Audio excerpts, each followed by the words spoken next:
জুলাই আগস্টের গণ অভ্যুত্থানে আহত অনেকেই এখনো হাসপাতালে চিকিৎসাধীন। যদিও তাদের শারীরিক অবস্থার উন্নতি হয়েছে এবং হাসপাতাল ছাড়ার ছাড়পত্র দেওয়া হয়েছে, তবুও তারা বাড়ি ফিরতে চাইছেন না। এতে শুধু তাদের মানসিক স্বাস্থ্য আরও দুর্বল হচ্ছে না, চিকিৎসা ব্যবস্থাও বিঘ্নিত হচ্ছে।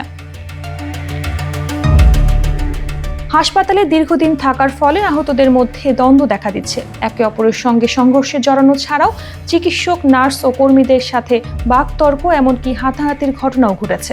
জাতীয় অর্থোপেডিক হাসপাতাল ও পুনর্বাসন প্রতিষ্ঠানে গত 10 মার্চ কর্মীদের সঙ্গে এমনই এক সংঘর্ষে অন্তত 10 জন আহত হন, যার ফলে ঘণ্টারও বেশি সময় চিকিৎসা সেবা বন্ধ ছিল। পরবর্তীতে পুলিশ, ছাত্র প্রতিনিধি ও চিকিৎসকদের হস্তক্ষেপে পরিস্থিতি নিয়ন্ত্রণে আনা হয়। এমনকি সামাজিক যোগাযোগ মাধ্যমে ছড়িয়ে পড়া ভিডিওতে দেখা গেছে কিছু সংখ্যক ব্যক্তি হাসপাতালের মেঝেতে ডিম ভেঙে পিচ্ছিল করে একে অপরকে টেনে হিঁচড়ে আনন্দ করছেন।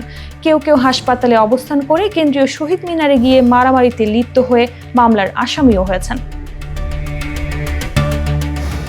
চিকিৎসকরা মনে করছেন, হাসপাতালে দিনের পর দিন পড়ে থাকলে আহতদের মানসিক স্বাস্থ্যের অবনতি ঘটবে। তারা পরিবার, সমাজ এবং কর্মজীবনে ফিরলে ধীরে ধীরে মানসিক আঘাত কাটিয়ে উঠতে পারবেন। এই মতের সঙ্গে একমত দেশীয় চিকিৎসকদের পাশাপাশি যুক্তরাজ্য থেকে আসা বিশেষজ্ঞরাও।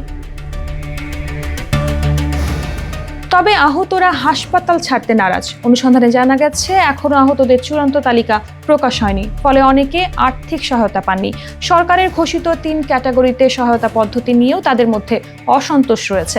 এছাড়া গত 1 জানুয়ারি স্বাস্থ্য মন্ত্রণালয়ের হেলথ কার্ড বিতরণ কার্যক্রম উদ্বোধন হলেও এখনো অনেক আহত ব্যক্তি এই কার্ড পাননি, বা যারা পেয়েছেন তাদের কার্ডে অসংখ্য ভুল রয়েছে। এসব সমস্যা দ্রুত সমাধান না পাওয়ায় আহতরা হাসপাতালেই থেকে যাচ্ছেন, যেন তারা প্রয়োজনীয় সহায়তা ও পুনর্বাসন প্রক্রিয়ায় পিছিয়ে না পড়েন। সরকার, হাসপাতাল কর্তৃপক্ষ এবং ছাত্র সংগঠনগুলোর জন্য এটি একটি বড় চ্যালেঞ্জ হয়ে দাঁড়িয়েছে। এই সমস্যা দ্রুত সমাধান না হলে আহতদের মানসিক ও শারীরিক সুস্থতা যেমন ব্যাহত হবে, তেমনি সার্বিক চিকিৎসা ব্যবস্থাও চাপে পড়বে।